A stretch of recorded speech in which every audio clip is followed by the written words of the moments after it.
13 on Your Sidelines Protector of the Week, sponsored by Rand Insurance Group. If you made it to the playoffs, it's a good bet you've got a solid offensive line, and every week around this time we honor the big guys up front. Can't do it without them. Our latest 13 on Your Sidelines Protector of the Week is the offensive line from Belding. They fell short tonight, but if you saw our game of the week last week, you already know how good these guys are. Belding hung 66 on Tri-County last week. The Black Knights ran for 353 yards on just 28 attempts. Do the math. That comes out to an astounding 12 yards per carry. The line has helped Belding average 44 points per game this season. Their starters up front are Isaac Casey, Alex Sherman, RJ Linnebaugh, Riley Powers, Antonio Smith, and Maddox Smith.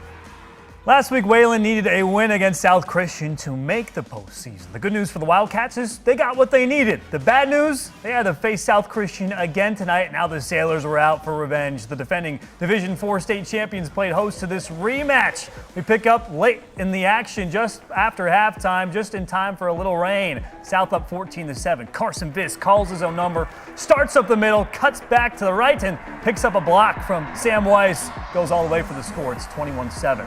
Wildcat offense wasn't doing much, so the defense needed to step up. Here's Ryan Sabakima with the TFL, but they couldn't hold the Sailors down for long.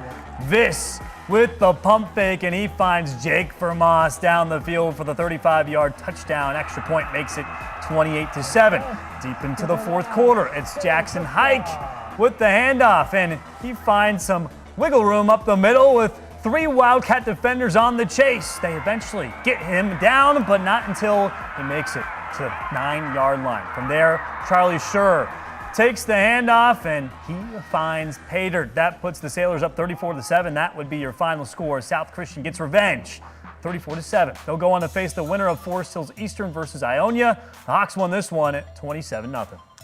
Now, 2 weeks ago, Forest Hills Central beat Lowell on their way to sharing the OK White title. Tonight, the Red Arrows had a shot at redemption. And with the loser going home, the stakes were even higher this time around. It was the 41st meeting between these two Kent County rivals. First quarter, it's JT Hartman. Where's he at? There he is, bouncing outside. 28-yard run for FHC. Got to keep going. That would later score on that drive to put the Rangers up 7-zip early. Now, late in the first, it's Hartman again. The former 13 on Your Sidelines MVP bullies his way into the red zone. He would score again later on the drive to make it 14-0 Rangers.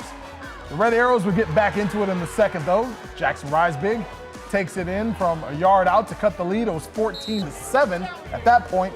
It wouldn't take long for the Rangers to strike again. Maybe just give it to that JT Hartman guy. Takes the direct snap, but he's not running, he's throwing to Stanford commit Max Richardson.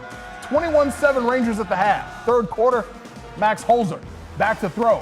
Finds Richardson out in space. He's got some speed. He's in there. 37-yard touchdown. Rangers win the rematch. Final score 35-20. They'll go on to face the winner of Northview versus Mount Pleasant. The Oilers won this one tonight. Final score of 31-17. We wrap up with a pair of Division IV games after the break. Spring Lake squares off against Big Rapids after a long hiatus in their series. And Whitehall has looked unstoppable all year. Could Allendale be the first team to take down the Vikings?